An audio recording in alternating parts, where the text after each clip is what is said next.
Hi అండి, ఎలా ఉన్నారు? ఇవాళ నేను మీకు ఆషాఢ మాసం స్పెషల్ గోరింటాకు వీడియోతో వచ్చాను. ఈ వీడియోలో కనిపించే చెట్టు మా ఇంట్లోదే. నాకు గోరింటాకు అంటే చాలా ఇష్టం. అందుకే నేనే చెట్టు నాటి మంచిగా పెంచుకున్నాను.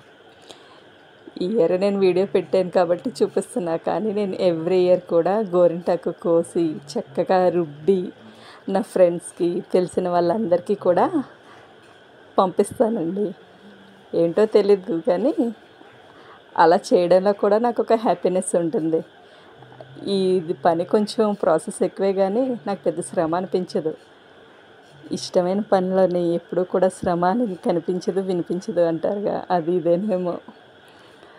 చూడండి ఎంత చక్కగా గోరింటాకు అంతా కోసి మంచిగా నీట్గా దాన్ని శుభ్రం చేసుకొని రుబ్బి మా పిల్లలు మేము పెట్టుకోవడానికి కాస్త పక్కన పెట్టి ఉంచుకొని మిగతాది ఫ్రెండ్స్కి, దగ్గరలో ఉన్న వాళ్ళకి బాక్సుల్లో పంపేసి దూరంగా ఉన్న వాళ్ళకి చక్కగా ప్యాకెట్స్ రూపంలో పార్సల్ చేశానండి. ఆ ప్యాకింగ్స్ పంపితే వాళ్ళందరూ హ్యాపీనెస్ చూడాలి. తర్వాత నాకు కాల్ చేసి ఎంత హ్యాపీగానో అసలు ఎవ్రీ ఇయర్ మర్చిపోకుండా. అది కూడా అండి, ఆషాఢ మాసం ఒక్కటే కాదు, అది కూడా ఆదివారం పూట పెట్టుకోవాలి అంటారు. ఆషాఢ మాసంలో ఆదివారం గోరింటాకు పెట్టుకుంటే సుమంగళికి మంచిది అని ఆ సెంటిమెంట్ నేను ఫాలో అవుతాను. ఖచ్చితంగా ఆదివారం మాత్రమే నేను ఈ పని అంతా చేసి ఆ సాయంత్రానికల్లా పంపిస్తాను.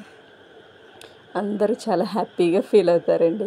మర్నాడు నాకు వాళ్ళందరూ కూడా ఫోన్ చేసి నువ్వు పంపిన గోరింటాకు ఇదిగో ఇలా ఉంది అని చూపిస్తారనమాట. మంచిగా బాగా పండుద్ది మా గోరింటాకు అయితే. వాళ్ళందరూ హ్యాపీ, సో నేను కూడా హ్యాపీ. ఇందులో ఏముందండి, అన్నీ కావాలంటే అలాగ తప్పదు, కొన్ని కొన్ని అంతే కదా.